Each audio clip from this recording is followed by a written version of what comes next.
The Galactic Confederacy had always underestimated humanity. Despite their remarkable technological innovations and surprising tenacity, humans were often dismissed as primitive and unsophisticated.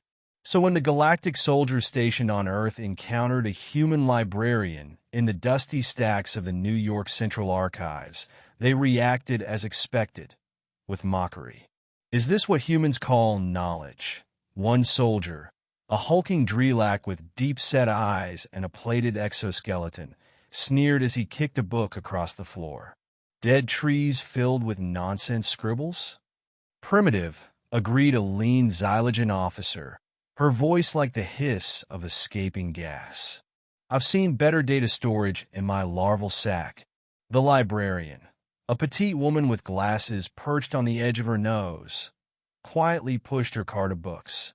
Her name tag read Elise Harrow, and she wore her brown hair in a tight bun.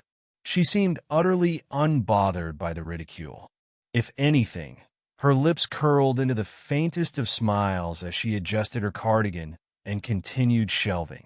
The soldiers found her lack of reaction amusing. They crowded closer, towering over her, their alien shapes casting bizarre shadows on the walls. "Do you even understand what we're saying, human?" the Drelak growled, leaning down so close that Elise could smell the metallic tang of his breath. "Or are you just as slow-witted as the rest of your kind?" Elise didn't look up. She reached for a book on her cart, its spine gilded with intricate runes.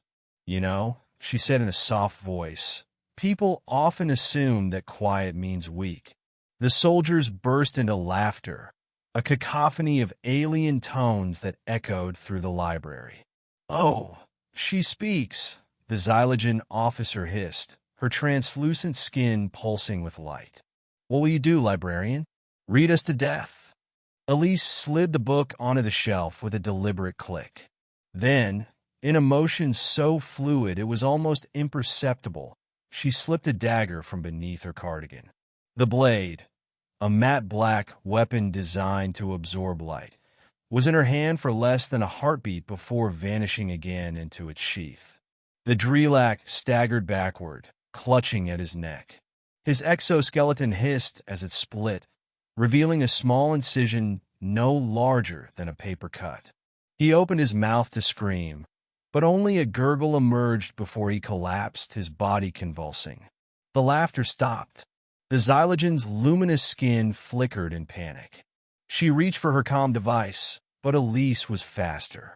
A hardcover book, thrown with pinpoint accuracy, struck the officer's hand, shattering her communication crystal. "What are you?"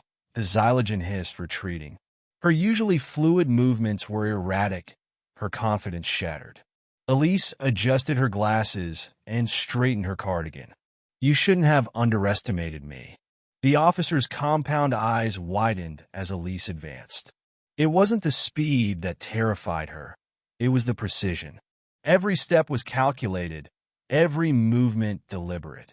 The librarian moved like a shadow given form, her presence more chilling than any war machine.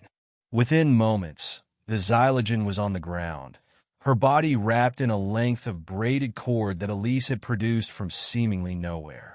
She struggled, but Elise's grip was unyielding. "Who sent you?"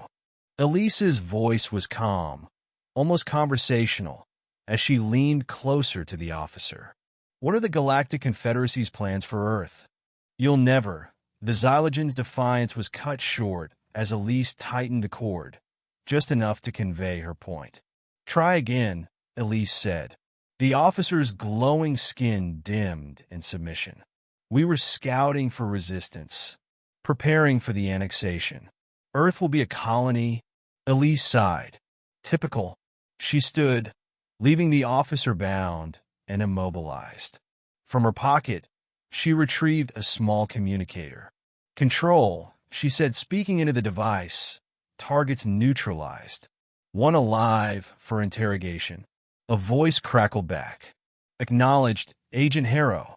Extraction team en route." Elise pocketed the communicator and glanced at the unconscious Drelak. You really shouldn't disrespect librarians, she muttered, her tone almost amused. We know more than you think. As the sound of approaching helicopters echoed through the city, Elise returned to her card. She had books to shelve after all.